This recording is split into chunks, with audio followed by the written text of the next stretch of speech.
it was buried and they kind of unburied it, but like chaos still happened even though she wasn't disturbed. That's an excellent point, but one, we don't know if the body healed itself. Sure. Oh, you're right. Oh, spooky. Spooks. Yeah, spooky dookie. Spooky dookie. Hello. Do you want to play a game? What's your favorite scary movie? Be afraid. Be very afraid. I see dead people. You're gonna need a bigger boat. Here's Johnny. The power of Christ compels you!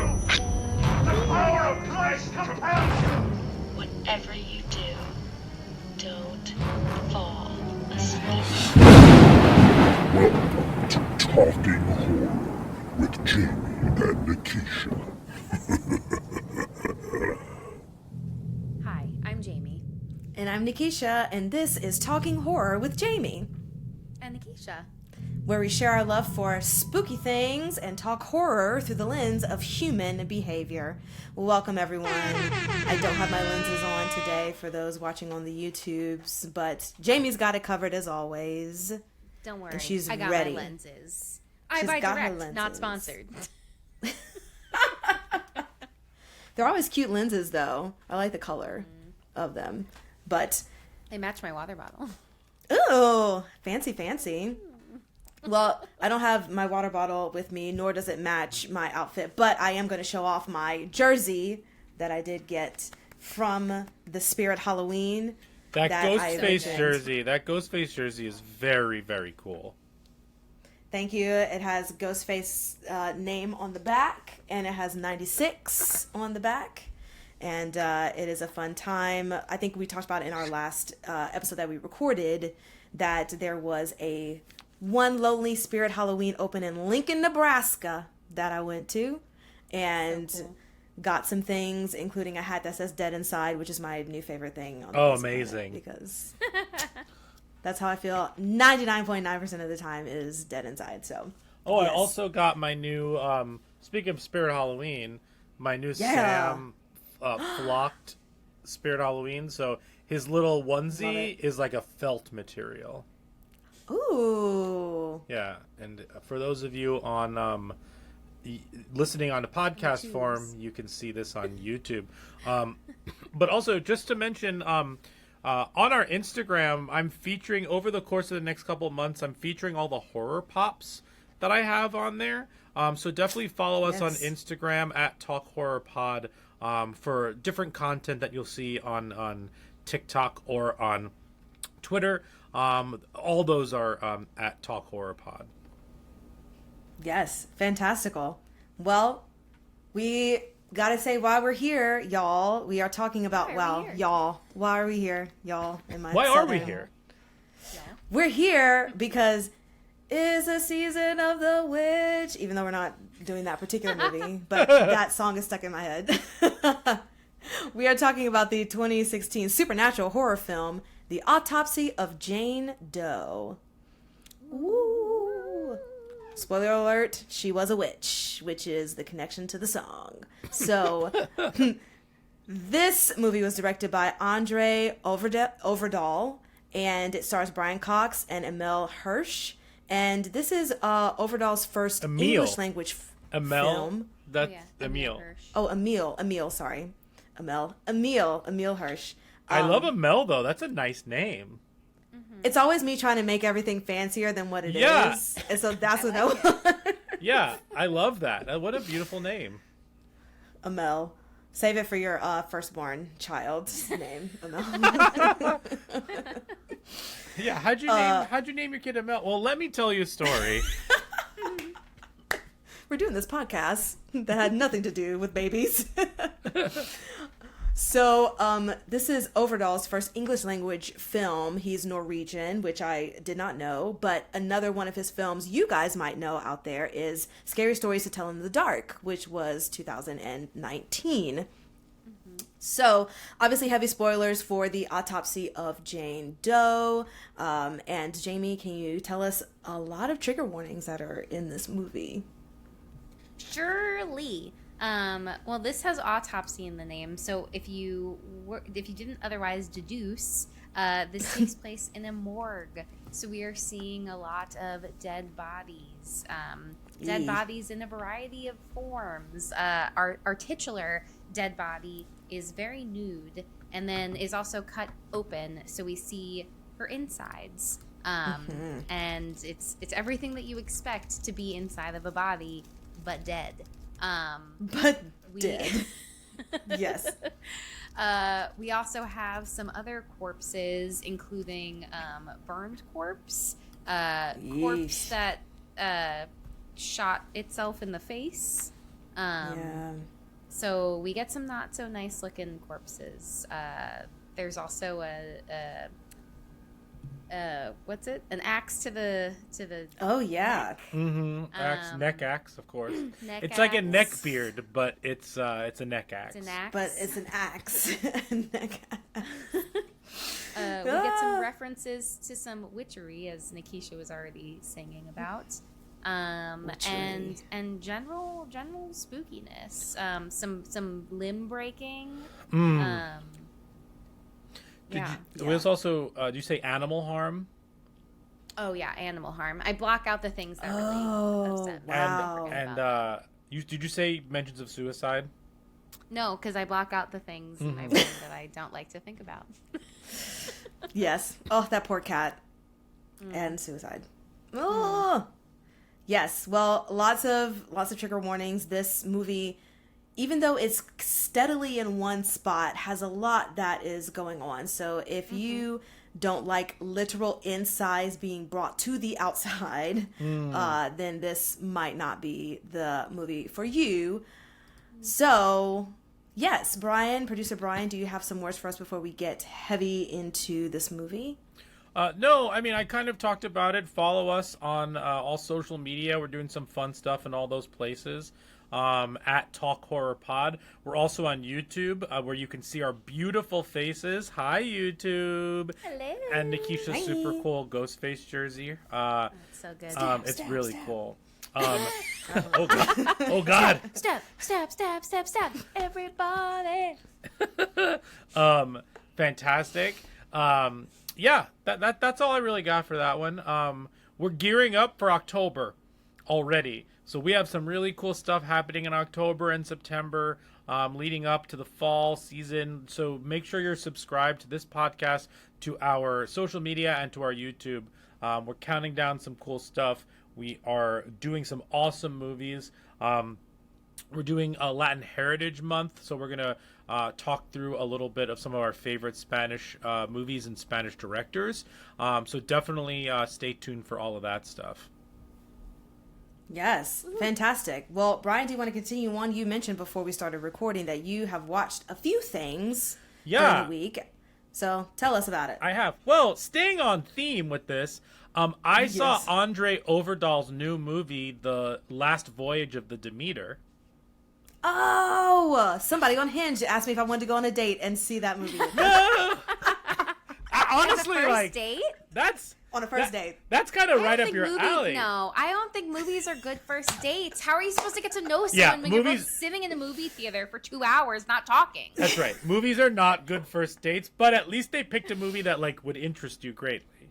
Exactly. Yeah, sorry, I just had to share. And Jamie almost went on a parlor talk about Yeah. No, it was short and sweet. That's all I had to say. It was good. But sorry, continue, Brian. So I saw The Last Voyage of the Demeter. I thought it was okay. I thought it was totally fine, in a good way, though. It's interesting because, spoiler alert for the movie, but not a total spoiler alert. We know that Dracula has to survive this movie because this is a chapter from Dracula. So I had a very hard time believing some of the, plans of the sailors because, I feel like if they because they couldn't kill Dracula, I feel like they could have had better plans, but the movie doesn't allow for that, if that makes sense. So the characters were smarter than their behaviors and their actions because Dracula couldn't die. You know what I mean? Yes. Yeah. So it kind of undercut the story, but I thought it was really well directed. The score was amazing. The cinematography and everything about it was awesome. The practical effects they used for Dracula was awesome. It just was a little bit repetitive overall. I was hoping for some more interesting kills and sequences. But I saw it in movie theaters. I had a great time. Like, for 2 hours, I had a really fun time just watching Dracula kind of go crazy on some of these sailors. And it had some really great actors and acting. So I would highly suggest it, but I wouldn't say run to see it. Okay. In comparison to Renfield Dracula, who do you like better? Oh, I liked Renfield as a movie better. But the Draculas are totally different. This is a more like feral, I've been starving Dracula versus I'm hungry. Give me some food.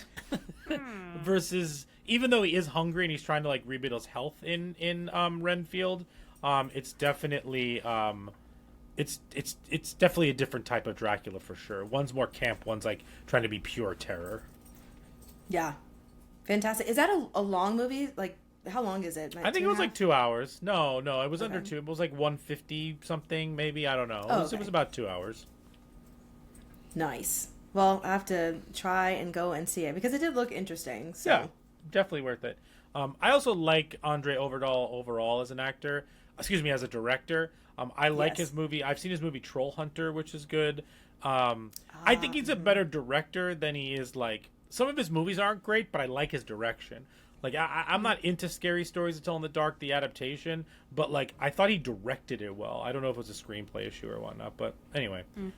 I agree with that. Also, the special effects, too, which has nothing to do with him, but in Scary Stories to Tell in the Dark was fantastic. Mm-hmm. Oh, yeah, definitely. He, if anything, has a good grasp on kind of those things.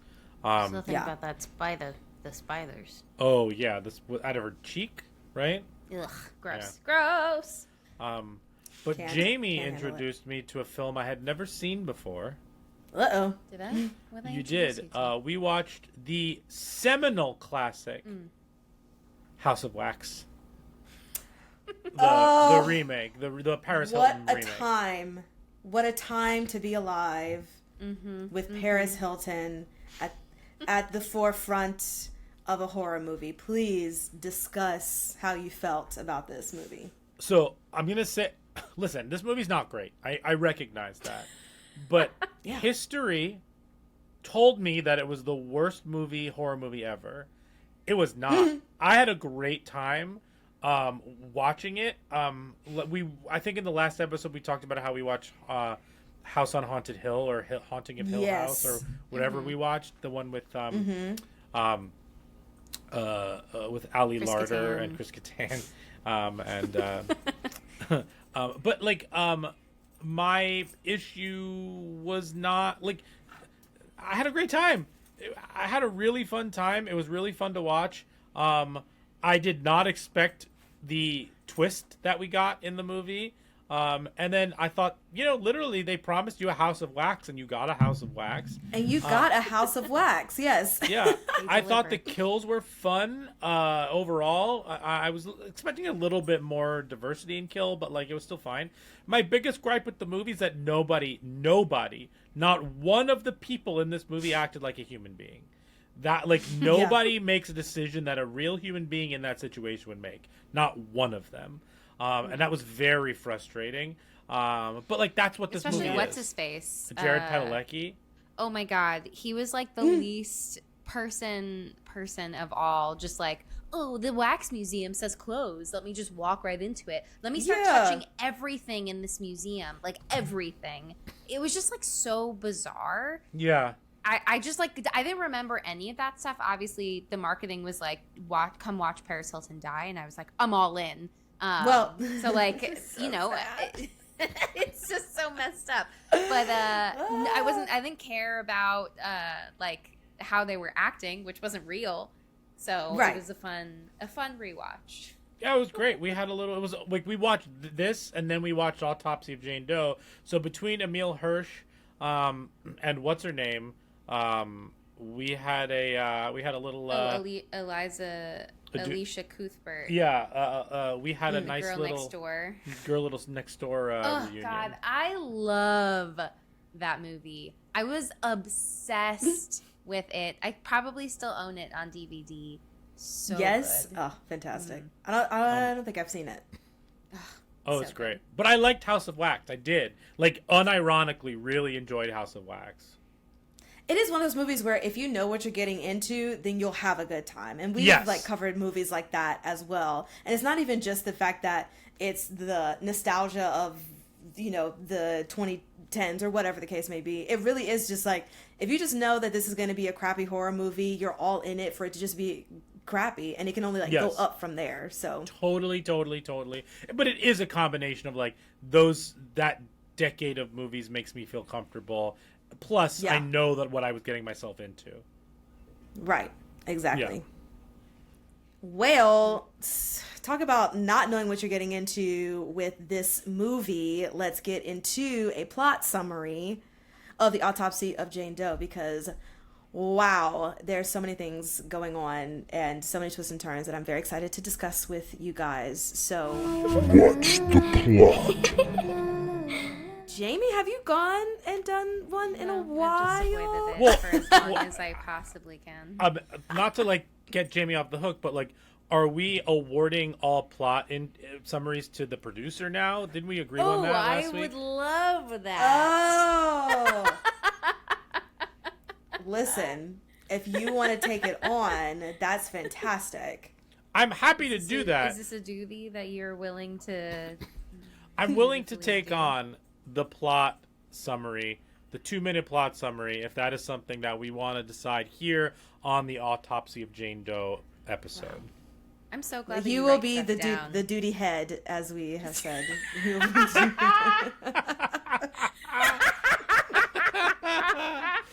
the head of duty. Oh my god, so good. So yeah, let's do it. I second this motion All right. to have producer Brian. You second. Yes. You second. You what is it? You second the duty head The movement, the bowel yeah. movement. Yeah. All right. Great. Yeah. You never have to accidentally open your calculator. That's ever true. again. Well, we'll have guests do it. When guests come on, we'll have them do it for sure. You hear that? Oh, for guests? sure. You're still on the Yeah. hook. Yes. All right. I'm. Whenever someone has 2 minutes on the clock, I am ready. I do. I have 2 minutes on my clock. She's All got right, it. Producer Brian, your new duty forevermore is to give us this 2-minute plot summary. Right now, the 2-minute plot summary of the Autopsy of Jane Doe. Are you ready? Ready. All right. Ready, set, go. Okay, so a body of a woman is found in a house surrounded by like murders that can't really be explained. That body is brought to the Tilden funeral home and morgue, where our two characters, a father and a son, I'm just going to call them father and son, played by Brian Cox and Emil Hirsch, have run this morgue and funeral home for a very long time. It's been in their family for a very long time. They get this body as brought by the sheriff. What we learned backstory-wise throughout the movie is that the kid doesn't want to take over the funeral home. He wants to go kind of with his girlfriend, and the father lost the mother. They both lost the mother figure to a suicide that's inferred because they didn't see her depression. But they get this weird body, and they can't really figure out what's wrong. So when they cut it open, they're trying to find the COD, the cause of death. So when they open the body, they find that the insides and the outsides do not match. Eventually they figure out that if they open up the skin a little bit further, they find kind of like witch markings. And so they figure out that this woman is a witch and there's a curse on her body. Like they could tell from the scarring inside that she had been stabbed, that she had been burned, that her arms had been broken, her ankles had been broken. And they start getting haunted essentially by this person, by this witch. And they have to figure out what they do. They can't separate reality from what they're seeing. And so they're being hunted down. They accidentally kill the girlfriend who came back with an axe. The father does. The cat dies. Lots of jump scares and freaky deaky stuff. In the end, the father basically, they decide to go back and finish the autopsy. The father gives his life to save the son. The son starts to escape, but we realize that it's all just a ruse by the woman. He falls to his death, and the sheriff comes and opens it up, finds all the dead people, similar to the way that it started with the other people. And it's like, get this body out of my county, and they basically like ship the body away. I should also mention the body heals itself, so that like it's gonna happen again elsewhere. The end. And that's the plot. The end. Yes. Good job. Fantastical. Thank you. Good job. Good job. Yeah, so a lot of different things happening in this, but let's get started with our first segment of likes and gripes. And now our likes and gripes. And I'll go first this time. I don't have a lot to say about this. I will say this is my second time watching this movie. So when we get to the ratings and stuff, a lot of my ratings are based on when I watched this for the first time. Okay. Not knowing what was gonna happen, because I feel like the second time around, when you kind of do know what the ending is, it can be a little bit slow. But one of my favorite things about this movie is that you are finding out just as much information as the father and son are finding out at the same time. So I like that you move at that pace, so that it's not a matter of like you trying to, you can like guess what's going to happen, but there are some movies where it sets you up where you're like, oh, it could go this way, and this way. Yeah. Or like, oh, I know what's going to happen, or oh, I know who the killer is, whatever. But this one, I just like that it moves. You can only go as fast as they can go. Like, whatever they find out, you find out. And if I could jump in there for a second, Nikisha, Yep. So I like that about this movie too. And something else that I like about this movie that ties in with that I have my list, and I thought I'd just jump in here and say, is I like that we never totally find out exactly what's happening, because like you said, we only see it from their point of view. It's not like they call somebody who tells them what's happening. Like we have to learn and make inferences based on what they find, which is very similar to how they would go about an autopsy. And they can only base on what they see in the room. The closest we get to that is them looking up the flower, and then finding the when they fold over the thing and they look in the Bible or whatever it is. Like Leviticus. that Leviticus. But I totally agree with you. I like that we are like the third autopsy member. Yes, absolutely. And just speaking of autopsies in general, I watched this with my dad, who is also a movie lover in general. Sure. And as I've mentioned 1,000 times before, y'all know that he used to be a police officer his whole life. So the minute we started watching this, he was like, yep, rigor mortis, and yep, all this stuff, because he was like, I've seen so many autopsies. He's like, I know exactly what they're doing. I'm like, this is kind of so weird, but okay, interesting. Dad, I hope you're That's okay. cool. That's cool. That's a cool experience. Yes, it was. He was like, oh yeah, and then they'll do this next, and like blah blah blah, and look at this, and I'm like, but also therapy. We need to get you. But at the very beginning, I did love the title card, like in the grass and the dirt, because like that's where they find the body. So I thought that was really cool. Yeah, the me too. prosthetics in this movie, top tier, top notch. When they are inside that body and like cracking ribs and seeing the lungs that are burned, and like huge, and the fact that, sorry, what were you gonna say, Brian? Huge shout out to the production designer, the props person, like everybody on that team just like knocked it out of the park. Yeah. Absolutely. Just everything about that was just wonderful to watch. Also, what a stellar job to have, because there is an actress attached to this body. Right? And it's like, that's the dream job, just to be the body. That's what I want. Mom, I'm starring in this film. Yeah. Truly. My whole naked body, I don't have to say a word, just, But there. Talk about being I feel like very few people have fully starred in horror movies naked and not being sexualized. Exactly. I agree. Yes. Like the setup was so nice to where it's like, this is the reason why this is happening, not just because of the whole like sex tied in with horror that is usually the thing. So that was really great.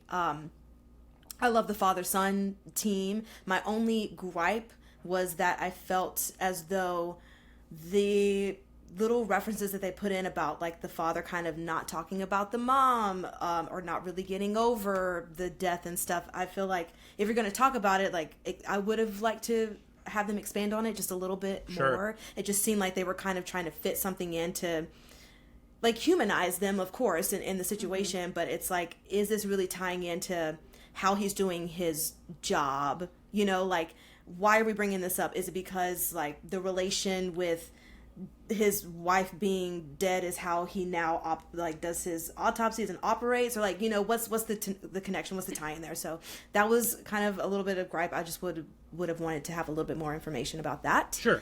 And Brian, you mentioned this, and this is so like tiny, but I was like, why do they have this random book of like flower stuff? Like, is it because they need to know like what flowers and stuff are poisonous? But when they pulled out that book of flowers, I was like, what? Why would you have this random book? But okay, You don't have cool. a book of flowers? I don't have a book of flowers. I didn't have a book of like flower names. Okay, maybe you're the You gotta weird have your one. book of flowers. Where's your book of flowers? Show YouTube. Yeah, it's on the flower bookshelf upstairs. Yes. So yeah, a lot of this movie I really enjoyed. I loved at the very end that Brian mentioned that the sheriff was smart enough to say, just get the body out of my county. I don't want it to go to another morgue here. Like, there's too many spooky stuff happening. Even though he didn't have all the information, he still was smart enough to be like, just get the body out and let somebody else deal with it. So I absolutely love that. And a question that I did want to ask you guys, and I know Brian had kind of mentioned, like, we don't know really exactly what happened with the witch, with Jane Doe. But my question to y'all, because the father suggests that, you know, the Salem witch trials, yes, and that everyone was innocent, and he felt like they did this ritual because they thought she was a witch, and it turned her, like, into an actual witch? Or do you think that she actually was a witch, and this whole thing was like the symbols inside her skin, or whatever the case may be, was like her own thing to continue to like kill people in her path, like even in death? Like, how do y'all feel about that? Jamie? I mean, I liked that theory that like she becomes the very thing that they're accusing her of, and then like continues to like destroy everyone moving forward. But like, I don't know, I thought it was clever that like perhaps she wasn't, you know, actually a witch because there weren't any, but like they tortured her, and then she was offered the option, and she was like, you know what, fuck them, yes, I accept this. Yes. Sure. Kind of like our favorite VVH. Oh, What does it say? Do you want to like? Yeah, I mean, it Drink the is blood or kind of like the whatever? same thing where it's Live like she's deliciously. being accused of Thank being you. a witch the whole time, and Yeah. and then after her entire family essentially, or I mean, spoiler alert for VVH, but I'm gonna say it anyway. After her entire family is like destroyed, they like destroy themselves. Then she is asked, and then she accepts. It's like she already kind of lost everything. So at that point, like, you know, it's like, why not? Yeah. I like the theory too. I agree with Jamie. Like, I'm into that theory. I like the idea that like she turned into the thing that they were actually hunting, because now she'll kind of live on forever and torture people who had tried to harm her, whether it is under the pretenses of figuring out the COD or not. I thought that's fascinating. What I also think is fascinating is at the beginning, I'm pretty sure the sheriff says something like, yeah, maybe somebody was trying to dump the body there. And then like they were trying to create scenarios as to why this like murder would happen, that multiple homicide would happen. But like, I think that they found this body in the ground, right? There's like, or, you know, I don't know, like there's It's so like partially dug up. yeah. So Yeah. like So it's very interesting, like how it even got there and whatnot. I like that nothing is fully answered. To me, that makes the movie more mysterious and fun. I think this movie is less fun on a second viewing if it had a solid answer. This movie is a good rewatch for me because there is no answer. So maybe each time it's like, well, maybe this actually happened, maybe that actually happened. I'm very into that aspect of things. But yeah, I don't know. Maybe Salem actually did have witches, and she was one, or maybe that was it. Regardless of whichever option is like real, I like that. Like we don't actually 100% know. We just kind of have to take Brian Cox's theory for what it is within the moment. But yeah, I think something in that straddles my likes and gripes, Nikisha, to just kind of go off your question, is that like, I hate that I don't know the full rule set. It bothers me that I don't know what the full rules of this body are. But that's what makes this movie interesting, because like we mentioned before, you are the other autopsy member. You're trying to figure it out with them. You only have the information that they have. And the editing in those scenes, where they're like going through the body, and they'll be like, and they keep going through all the information they have, like tongue cut out, lung seared, this, and they just quickly cut to all those parts of the body, I think is so well done, and it really dumbs it down for the viewer, and it's so much easier to follow, and it's so gorgeously shot, and the props are so amazing that those sequences, I think it happens like 2 or 3 times in the movie, it to me is just like very engaging and mesmerizing.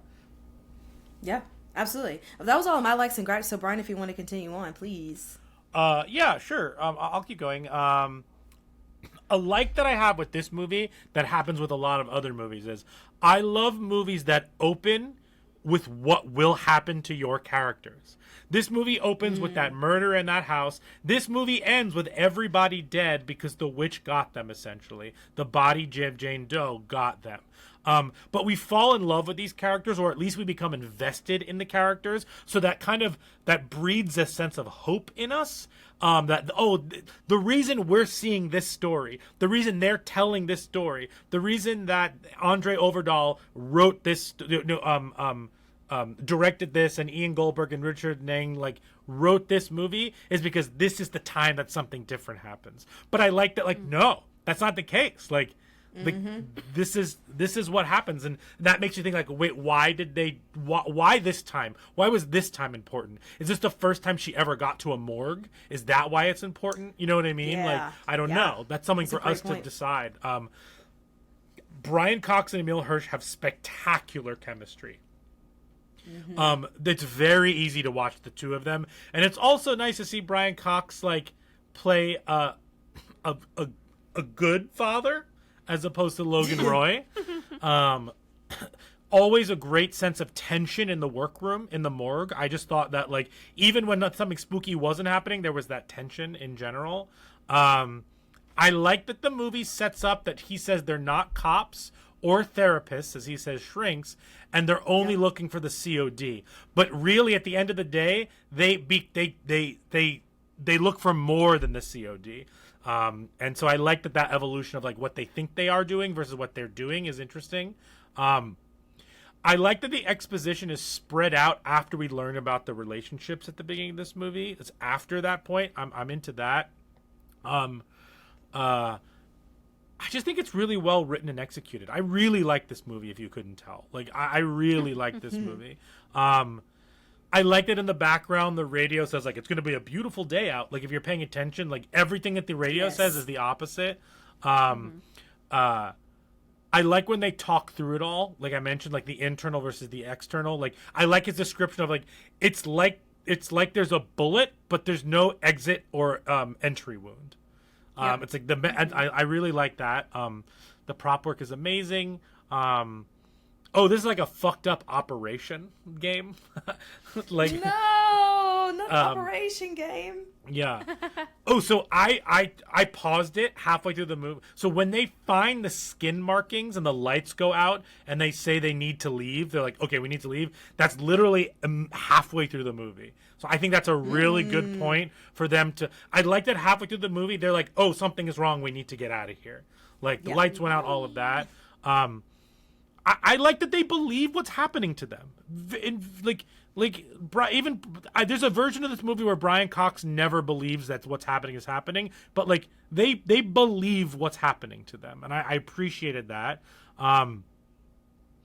I love the conversation that Emil Hirsch has with him in that moment where he's like, we have seen the impossible on this body. Why wouldn't we believe that impossible things are happening around us? I thought it was a really good speech and a believable speech to convince Brian Cox to get back in there. The pull back in the bathroom jump scare is spectacular when they pull the dad back. I think that's great. The axe hole jump scare is great too. And an axe hole? And I have two big gripes. The first gripe is that as much as it sets ambiance and is super cool, the song doesn't make sense outside of just being spooky. Oh my god, I'm so glad you said that. Yes. Like, I think it's awesome. It's very spooky and it adds a lot of ambiance, but like is it supposed to be the ghosts of the girls from Salem? Like, is it a real song? I don't know. It just feels very concocted, where the rest of the movies feels a little bit more organic. And something that really bothered me is that this movie explicitly states that it takes place in Virginia, but the cars have Pennsylvania license plates. Ha! I did not notice that. That's one thing I've always done is look at license plates in movies. I don't know why, but we live in Pennsylvania. I know what Pennsylvania license plates look like, and like for whatever that bothered me because Jamie and I at the beginning of this movie, I didn't remember the Salem connection. When they said Virginia, I was like, oh, Jamestown. Like I forget what it was like that happened. Yeah. But I will say my last thing I'll say about this movie is the reveal that it's Salem and like 1890, whatever the date is or whatever it is. Jamie and I looked at each other during the movie. We both had goosebumps. Like that when they figure out that like they fold it over, it's like, oh wow, she's from Salem. Like spectacular moment in this movie. Yeah. Yeah, and the Roman numerals, it was like 1690 something. Yeah. I also like that. Sorry, I keep going. I also like that the that the Jane Doe ghost is the one haunting them.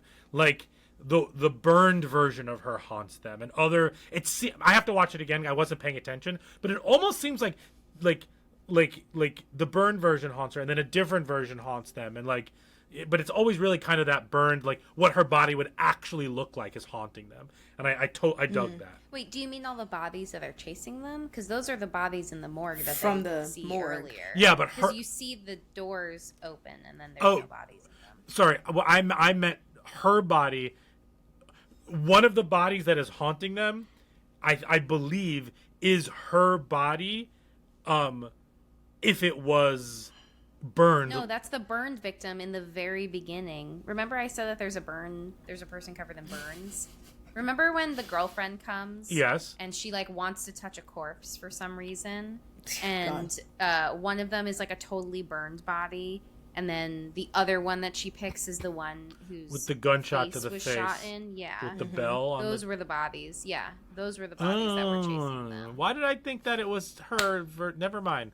So I mean, you don't really see them. Yeah. Which like makes it spookier. Well, I feel like a dummy.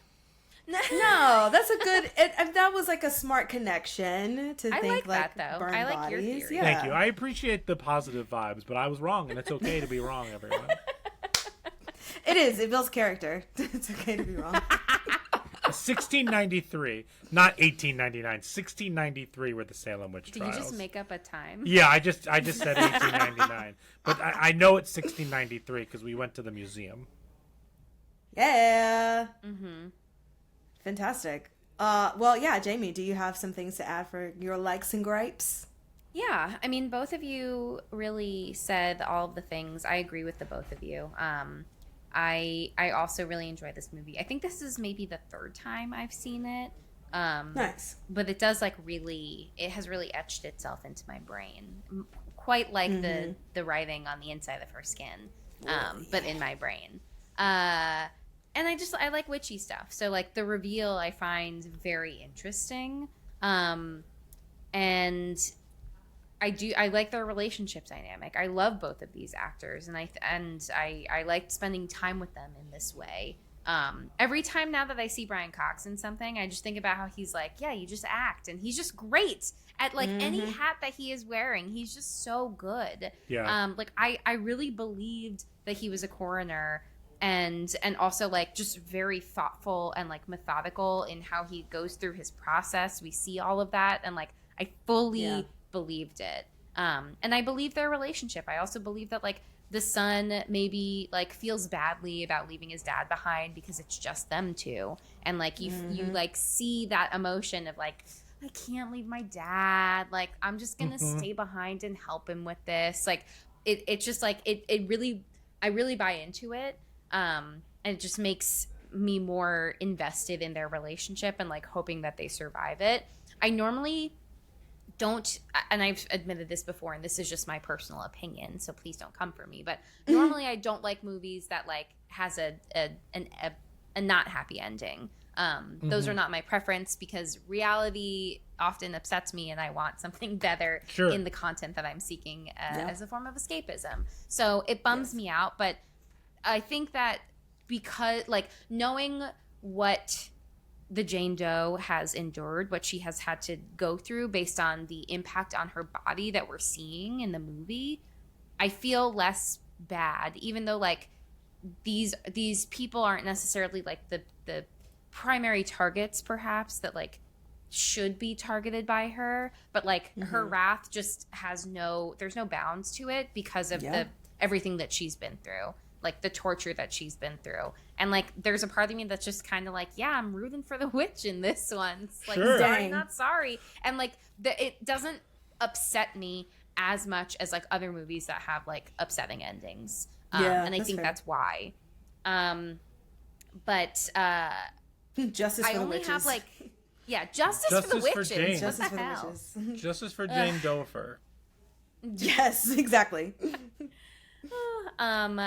I only have like 2 smallish gripes. My first one, I mentioned the girlfriend before, and it reminded me that like her character kind of annoys me. Like her disregard for human life and death and these bodies and like the lives that they once had. Like I just don't like how dismissive she is, where she's just like, I just want to see it. Like just let me see it. I just want to touch it. Like I find that really fucking weird and disrespectful. And like it's just, I don't know, it makes me feel less bad that she dies, which I feel like is a fucked up thing to say, but like she in the brief moments that we get to know her, she's not particularly likable, so I don't really care that she gets killed. It is like that, like I remember the first time I saw this and I was shocked that moment happened, and then I like was remembering it when we were doing the rewatch, and I kind of was just like, yeah, whatever. She kind of sucks. So like, whatever. I will, like, but that moment is made great by Brian Cox's reaction to it. It's like over the top and very subtle at the same time. It's pretty incredible acting. And Emile Hirsch's too. Like I feel like that moment is very real. They're reacting to it very real in the moment, but they're both snapping too because they know that they're still in peril. Like and I agree with you that like Brian Cox's reaction in particular, I think, is like very chilling because it's again more evidence. Like he's thinking about it from a totally like it's not cold, but like he's just thinking about it scientifically. Like like give me the evidence for these things. This incident is just another piece of data to collect on like, oh, this whole situation's fucked up and like we are not safe here. Like that's just like reaffirming that. So it's like partially like we need to take this time to like grieve this, but we also need to get the fuck out of here because like this is not who was chasing us. It was something totally different. And like now we find our like it's like holding both the grief of that moment, but also like the fear of like, that's definitely not what just happened, and like now I'm even more scared. And let's get our asses in this elevator. Yeah, we gotta go. We gotta go. So yeah, the girlfriend, not crazy about her. And then my other gripe is I don't really fully understand the architecture of where they live. But how is it possible that there's no other way? Like, do they live here? Is this their house? Is there no other way to the upstairs with the exception of this one singular elevator and then that huge outside door? Like, I don't understand the architecture of this building.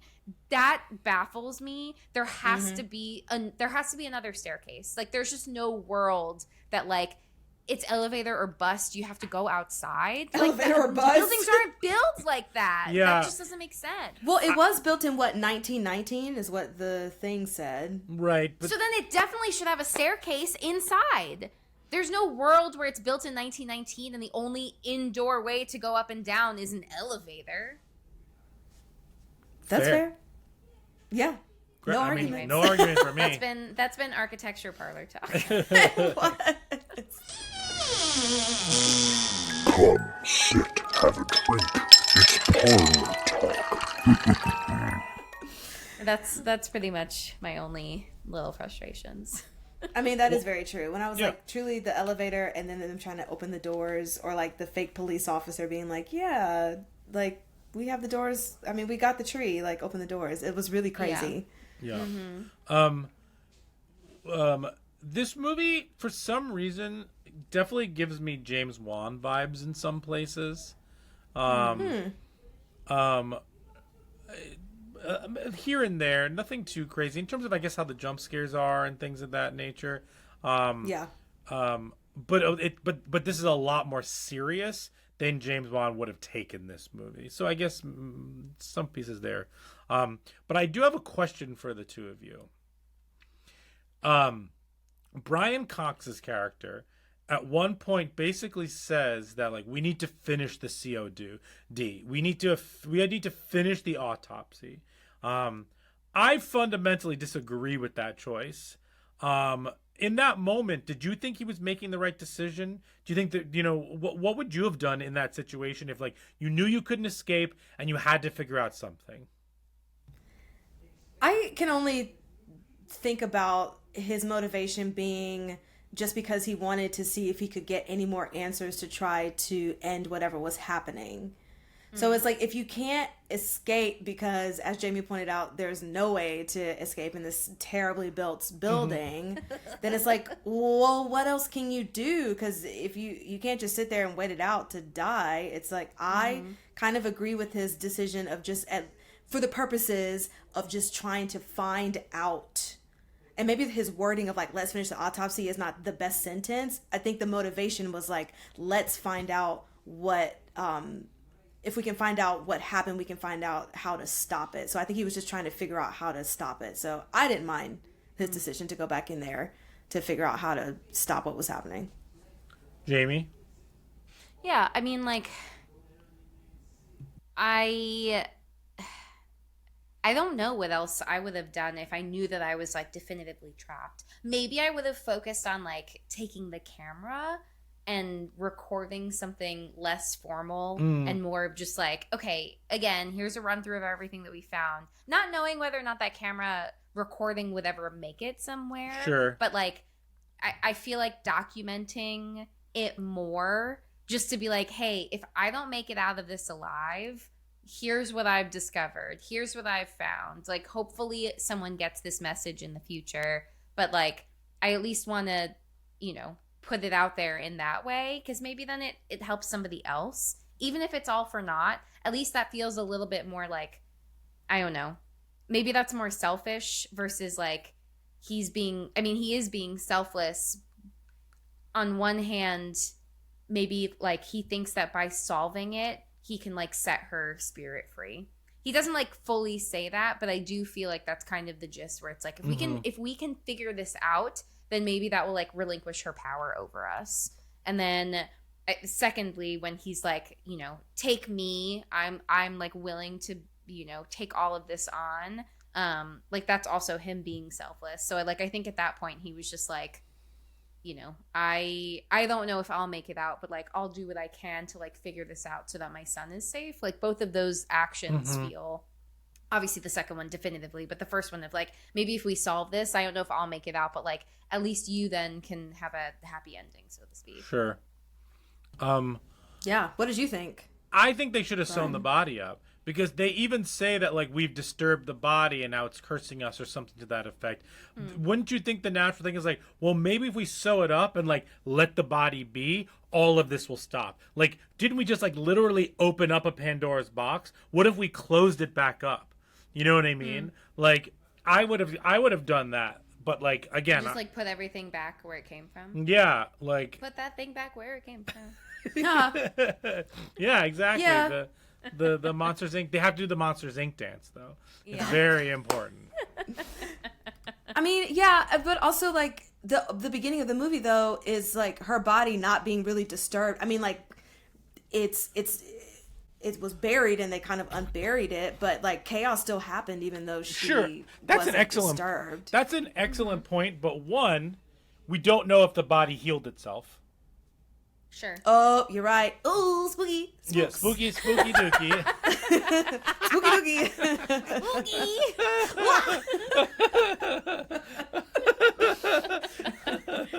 Yeah, Sorry, we don't know. hilarious. No, don't be. It's spooky dookie. Yeah, we don't know how spooky dookie the body was at the beginning of the movie. One, like if Yeah, they that's like a fair maybe they point. were digging or something and they hit it and it opened up. We know, who knows? They could have just like nicked it at the beginning with a shovel or something. So that's one thing. But also like, I don't know it. Even if the opening sequence people never opened or cut the body in any way, to me, the things that they said to each other, like about like we opened it up, blah blah blah, like obviously that's not as interesting narratively, because then they wouldn't have figured out like the Leviticus thing and all of that. Right. But like to me, I would have everything they said seemed to be leading to like, oh, maybe we should sew it back up and like hope that all of this stops. But like, you know, it still makes for an great movie. Yeah, no, that's a very fair point. Just put the pieces back together and see what happens. But yeah, it's kind of like Operation. Just put the things Yeah, it's back fucked and up leave it Operation. alone.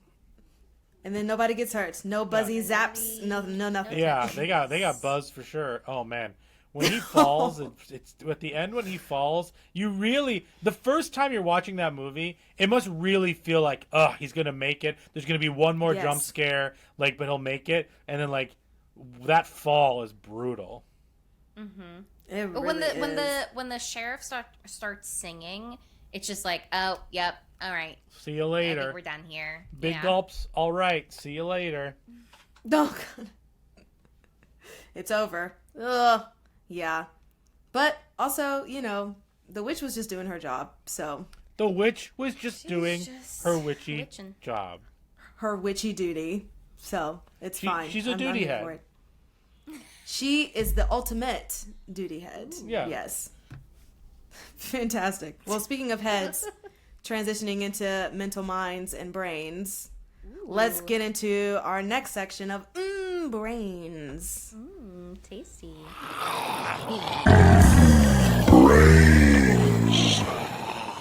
Daisy.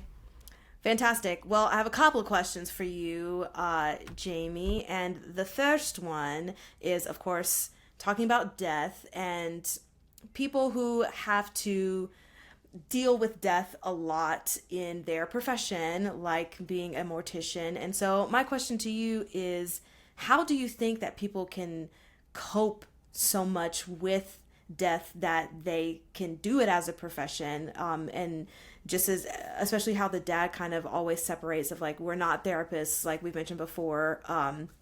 We just want to figure out what the cause of death is, and that's like our only job. So if you can just speak on like, how do you think, in your opinion, people are kind of coping with seeing death every day in really gruesome ways? Yeah, I mean, I definitely hear you. Like, I feel like there has to be, you know, some kind of like compartmentalization that's happening to be able to not fully let it taking your work home with you. And I imagine that, like, you know, to what end, like what's the purpose of this particular role? I think is something important to think about. Like the idea of like, getting the cause of death, finding answers. What does that do? Does that help grieving families? Does that help the criminal justice system in like being able to find a conclusion and like hold someone accountable? Like thinking about it from that perspective of like what's the role. I think that can help with like creating some distance and space from like that the heaviness that is this work. That's fair. Yeah. Again, speaking as somebody who has like no real idea of like how intense or challenging it can be, but like again, I feel like there has to be some degree of like compartmentalizing of like this is also my job, so like I'm doing this, respectfully and like professionally, and and like that too requires some like distance and space. Yeah, which is so interesting too, because a lot of the times like morgues are in people's homes. So what just stuck out to me was when you were talking about like separating your work from your home life, and then like and at least in this movie, like it's all kind of one thing, so it is really kind of trying to compartmentalize. But I do love the fact that you were speaking on how can this help other people, like this person is already deceased, but like are you helping families kind of deal with if they get the cause of death, that can help in their grieving or whatever the case may be. I think that's great, because it's the same thing like with other professions that like happen to work with death, like being in the medical field as a doctor or whatever, or being like a police officer and seeing like death and that kind of thing. But it's all kind of in line with a higher purpose of like trying to help people in a way. So it's just, it's a really interesting thing to think about, and for someone to be like, yes, this is what I want my purpose to be for generations upon generations, is to be a mortician. And I would just like to say that if I lived in a funeral parlor or like lived above a morgue, and like not that I was the mortician or I was the one actually like doing the CODs, but like if I lived in one of those houses, like anytime I hear a bump in the night or I hear like a creak or whatnot, like I'm 100% going to think that it is the dead body moving. Like there is nothing in my life that would be like, oh, it's just a pipe. Oh, it's the cat. Oh, it's the dog. Oh, this person's coming in late. I'd be like, no, there is a dead body that is going to hit me over the head or spook me or do something. Like I would hear the bell in my ears. Like I would forever hear the bells. Like I can hear the bells from Hairspray. Like I can hear the bells. Yes. Yeah, Oh my God. Like there were bells, not on a hill from Music Man. There were bells on somebody's toe, and I always heard it ringing when there was a dead body walking behind me. Like 100%. Right? I'm not crazy. No, you're not crazy. That also just reminds me of the movie My Girl, because yes, that's what I think remember, of too. Like, she lived in the morgue, and she lived in the funeral What was home. his name? His glasses. He needs his glasses. Yeah.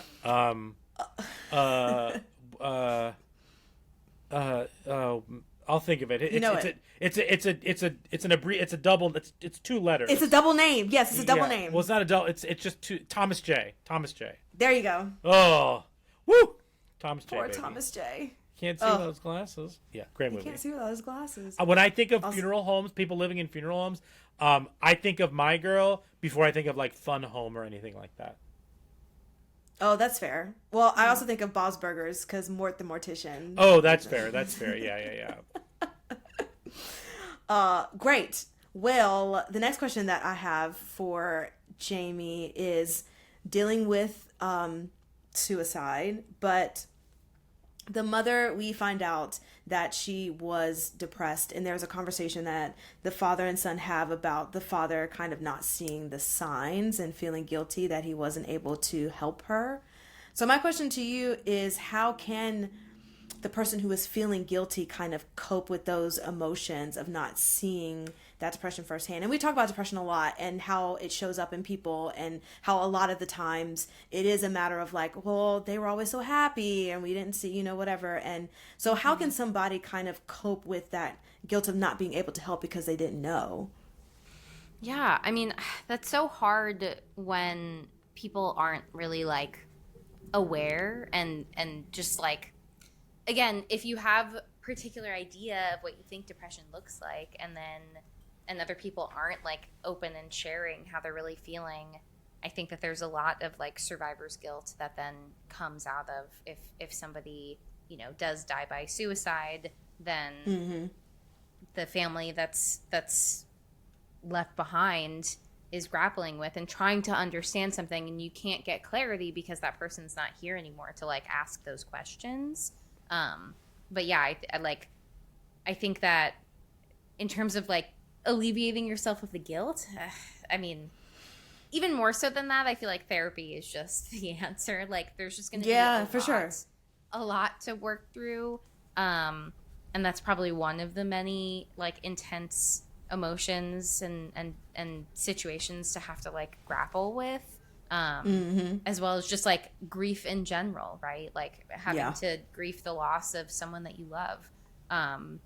But I think that, you know, that's why hopefully people are like reaching out and checking in with one another. Even if the person, even if like you are struggling, like check in with other people, like talk to people, and like vice versa. If you're not sure how the people you love are doing, like ask them.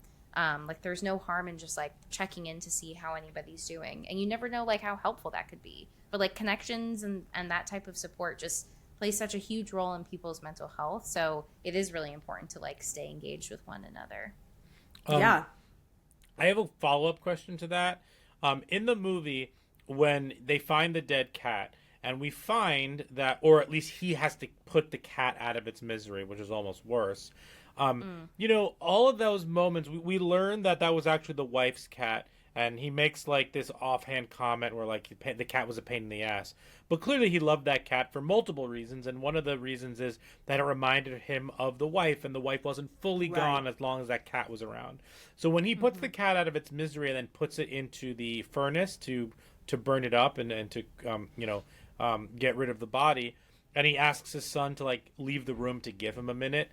Did to you two and Jamie, can you answer this maybe a little bit more thoughtfully? Is like, was that his way of like letting go finally? Was that his way of like finally grieving a little bit for the wife? I how did you read that moment, knowing the context after the fact? I guess like it does make me think of avoidance and just like not wanting to engage in, you know, conversations that like make people uncomfortable, which like people talking about death is definitely pretty high on that, especially if it's the death of like a close loved one.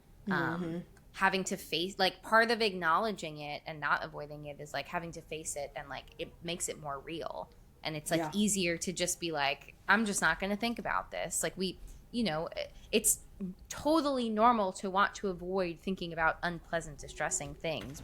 We do it all of the time. Yes. Is it helpful all the time? Maybe not. But like our that desire to do so is like a common human experience. So like, you know, having something that's still around as a reminder without kind of having to like really talk about it or like dig deep into it. It's like I'm not fully having to acknowledge that she's not here anymore. But like once the cat is also gone, then it's this feeling of like, wow, there's nothing left of hers, with the exception of their son, which I feel like I'm like, fair. You also like have a son together. But yeah, I mean, I wonder for him if it's different, because it's just like, it's her cat, it's her, like, these are her things, or like her pets, and his. It sounds like you're purring every time you say her. Purr. I can't really roll my R's, so No. But yeah, like I wonder if that's also this moment of like, now I actually have to face reality, and that reality is like, my wife isn't here anymore. Yeah, I agree with all that. That's what I was gonna say, just about like the cat being kind of the last thing of hers. But Jamie, you made the great point of like, he also has a son, so like, what are you doing? Yeah.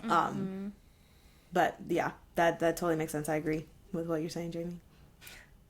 But also, like, fantastic. there's also a world where, like, he realizes he needs to, like he put the cat out of his misery. He had to put himself out of his misery to save his son at the end, and he thinks he did, Yeah. but in the end he doesn't, because nobody beats Jane Doeafer.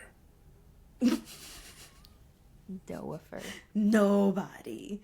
Yeah, she wreaks havoc on all the peoples forevermore, from generation to generation. Which leads me to my final question of mental health in our brains. I would like to talk about generational trauma, because our Jane Doe is kind of, getting excuse me, killing everybody that's in her path, in her way, and she's been doing so since the 1600s. So I just wanted to talk. Yes, so much. I just want to talk about generational trauma in general gist fashion, and the different ways that trauma can show up in other people. Like, do you believe in, like, that generational trauma is an actual thing? Like, is that something that is talked about in the psychological world? Yeah, I mean, I think this is different from I view this as she's lived for generations, or like. Well, for sure. That's like literally the only unrested tie. Spirit. Yeah, that's the only relation to this. But no, I definitely think that generational trauma is a thing, because I think that there's experiences that, like, people have had that then are impacting the relationships with family members, and then those become new experiences that then those family members are like it's all coming out in, like, relationships, and then, like, that's like what's being passed down throughout generations. So, like, that's what I view. And, like, it could be specific family unit things, it could be bigger historical things. Like, there's all kinds of things that I think can be, like, passed down through family generations. Whether it's like, I think that there's, like, again, go the therapy is always going to be my not so hot take. It's just my take. Yes. Because I think part of, like, I think that awareness plays a really big role in identifying cycles of things that are happening. Like, I view generational trauma as a cycle that's, like, hitting each generation, on and on and on. Again, I think some of that comes from just, like, a lack of awareness, perhaps. And sometimes there is, like, a lot of awareness, but, like, it's still happening. But I do think that, like, being insightful about it, being aware of these pre-existing cycles, to then, like, how does that then better enable you to, like, handle it, whatever thing is coming up in that moment. Right. Like, I don't have to repeat all of the same cycles because, like, now I know what my triggers are. Like, now I know, like, which relationships are serving me and which ones aren't. But yeah, I definitely believe in generational trauma. Yeah, I mean, truly the thesis statement is, like, therapy, because I do like that you said the self-awareness of it all, because some people don't realize, like, why they behave in certain ways. And just speaking, about not just family unit things, but, like, generalized things, as, like, a Black person and speaking to Jewish people, like, those are, like, the two big things that pop into my brain. It's like the generational trauma of the Holocaust, the generational trauma of, like, slavery. Oh, like, yeah. what and how that It's plays very into, real. Yeah, that absolutely. you don't think about how you react to certain things, or what things can be potential triggers, that might not be just within, like, a family unit. Totally. Thing. Like, big picture, like, cultural events that have shaped entire generations. I also think, like, I mean, these are things that, like, we are aware of. Also, as a side note, I feel like, and maybe I'm biased because I both am a millennial and also work with a lot of millennials, but I do feel like millennials are, like, a particularly insightful generation, and just, like, very aware of the things that are, like, constantly influencing and impacting us. Sure.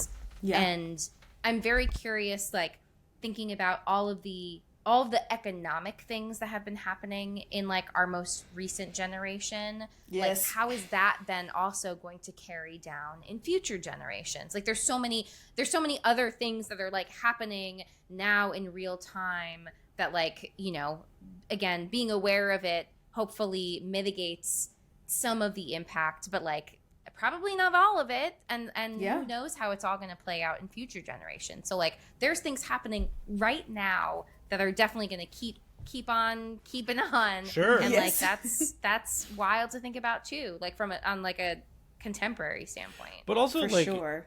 even more than that, just like the son not wanting to take over the family business, like not necessarily trauma, but like kind of definitely generational differences, and could be a part of generational trauma, because like then what happens to the business? The business is dead now, but like if they both Yeah. survived, like, you know, like, or if everything was going fine, like it would just be an interesting way to kind of symbolically show a little bit of that passing on of the trauma and stuff like that. Well, yeah, absolutely. Great. Well, that's all that I have for Brains section. Would we like to continue on to Rotten Tomatoes? Rotten tomatoes. Let's do some Rotten Tomatoes. Tomatoes. Please. Tomatoes. Please, producer Brian. Please. Sorry. Tomatoes. Rotten Tomatoes. Rotten. It's the Rotten Tomatoes game. What do you think that the Autopsy of Jane Doe, percentage-wise, has on Rotten Tomatoes? Again, for the like the critics score. 73. I was going to say 82. All right, this has an 86% on Rotten Tomatoes, Hey. but the audience score is a 71%. Okay. Ah. All right. The Autopsy of Jane Doe subverts the gruesome expectations triggered by its title to deliver a smart, suggestively creepy thriller that bolsters director Andre Overdahl's growing reputation. Yeah. I think that's Yeah. a solid... Yeah. Yeah. I like the idea that... I like the concept of that it's subverting the expectations that the title Yes. brings out. Like, that's a really good point, that like an autopsy movie you think is going to be a lot bloodier than this one actually is. Or not be a witch at the end. Or not be a witch. know? Yes. Yeah, for sure. Surprise. Cool. Should we do the 4 S's? Yes. Skull, scare, shakes, and suggestions. The Talking Horrors 4 S's. All right. The 4 S's are skulls, scares, shakes, and suggestions. Skulls is how well we think this handled mental health and human behavior, 1 through 10. 10 being really well. And then scares, how scary was this? And then shakes, is this a one and done? Can you shake it off? Will it stick with you? And then suggestions, movies that you might pair with this one. Jamie, let's start with you. Let's do skulls, shakes, skulls, scares, and shakes first, 1 through 10. Sure. For Skulls, I gave this a 6. I thought like it's pretty average in terms of peopling. Yeah. I think that like, you know, Brian Cox is more of the like scientific, like gotta be data focused, and Emil Hirsch is like has a little bit more empathy, but also can like read the writing on the wall, and he's like, we gotta go, Dad, and Dad's a little bit more resistant to it. So it's like it's a real mixed bag of like, should we make moves right now, or like let's stay and figure this out a little bit more? And it's like, you lost your opportunity. And then the girlfriend, I feel like that's not she's not real. Nobody's like, let me poke dead bodies. Oh, so crazy. Not for me. No. For scares, I gave this a 4. Because it definitely has some like really good scares. I might be that score might be weighted just because I've seen it a few times, so I like remembered when some of the big scares were. But it still like has the tension building that I really enjoy. Like it's not like the jump scares aren't all super big jump scares.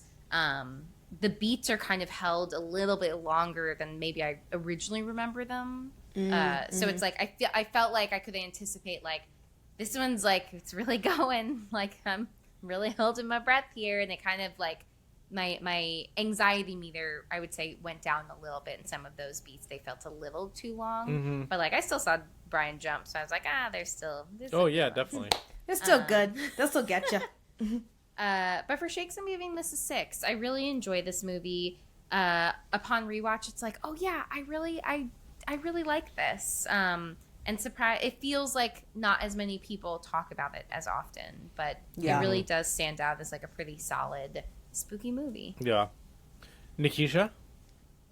Yeah, my scores are very similar to Jamie's. I also gave it a 6 for Skulls because I feel like people are peopling. The next two I will base off of when I first watched it and how I felt. Okay. So for Scares, I just gave it a 5. Just one more because there were some really good jump scares in there, and just seeing like all of the dead bodies and stuff, like I just thought that was scarier than some of the actual like jump scares. Just looking at really well made dead bodies was like, whoa, this is creepy. And then Shakes, I'm gonna give it a 7 because I will just always remember how it ends and how surprised I was at what the actual ending of this movie was. So yeah, Shakes a 7. Cool.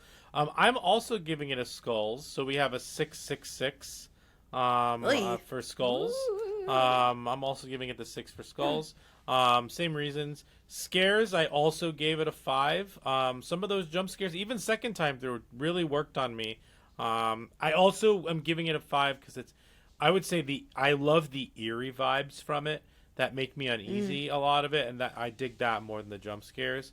And then I'm giving this an 8 for Shakes. I think this is a great movie. This is one of the movies that I will, like, if someone says, like, what's an underrated horror movie? This will always be my number one answer. Like, no one, like Jamie said, people don't really talk about it, but like, Brian Cox is a horror king. Like, this is a great, great, great movie. It has a little bit of everything in it. Cool. I'll start with my suggestions. I'm gonna go with Troll Hunter. Nice. His first movie. It's a found footage kind of mockumentary type of thing, but it's really good. So I'm gonna highly suggest Troll Hunter if you want to see something else by this director that's a little bit different. Nice. Cool. I'll go next. I just have one. I went just the kind of surprise ending / witch route, and I would pair this with The Skeleton Key. Oh, cool. Yeah. That's a great one. Jamie? I would pair this kind of similar. I picked two things that I feel like kind of escalate the spooky vibes over the course of the film. And those would be The Taking of Deborah Logan Debbie L. and Good old Oculus. I love Oculus. Good Oh, old such a Debbie. good movie. Love Oculus so much. Debbie Good Loves. old Debula. Debulous. Debulous. Debulous. Great. Fantastic. All great suggestions. And I think that wraps up this episode of I was going to say Taking of Deborah Logan. The Autopsy of Jane Doe. The Autopsy Taking of Deborah of- Logan. Yes, exactly. The Autopsy The of Taking Deborah of Logan. Jane Doe. Just mush it all Actually, in there. We have a lot of movies with women's name coming up. We have Jane Doe, we have Saint Maud, and we have Debbie Logan. Debbie. Yes. Deb. Good old Deb. Can't wait. Yes. Well, yeah, that is our episode. You can follow us on all the social medias, on the TikTok, on Instagram, on the Threads, on the Twitter, at Talk Horror Pod, Pod. And Brian, where can they listen to us? Sure, you can listen to us wherever you get your podcasts. So that is inclusive of things like Spotify and, of course, Apple Podcasts. Rate and review us there. 5 stars, please. And thank you. I will also say that, like, we really like your reviews. I like reading them. I like that they're there. So if you've been listening to us for a while and you haven't done one yet, I would really appreciate it if you just like took a moment, pause this now. We only got like 2 minutes left. Go back in and just review us. Give us 5 stars there, and just to tell us what you're enjoying about the show. We'd really appreciate that. Thank you. Yes. If you review us, we'll sing you a song, A little ditty. a little ditty Oh, that's about not bagools and Bagels. all the spooky spooks. Yeah. All the Let the sun spooky shine in. spooks. Yes. All the spooky things. That one. That's the one. Fantastic. Thank you guys. Oh, I forgot to read my quotes. Oh gosh, Oh, please. We'll end with the time quotes. to end. We'll end with all the Sure. quotes. All of them. Everybody has a secret. Some are just better at hiding them than others. Yeah, that's a good one. I like that one, and I think that relates a little bit to kind of like his feelings about his wife dying and stuff like that. That could have been a stronger, Yes. that could have been a little bit stronger, like Nikisha brought up, but like I think that's pretty good. And then I only have one more, but it's my favorite one. Nobody's pissing in your grits. When was that? That was the cop, right? No, I think he says Oh. that to his son. Oh, I don't remember that. Or maybe then. says to the cop, but he says that. I almost said Logan Roy. Brian Cox says that at some point. Nobody's pissing in Can we your get grits. Can we get the fuck off, please? Fuck off. There you have it, folks. All right, thank you. Thanks for listening. Bye. Bye.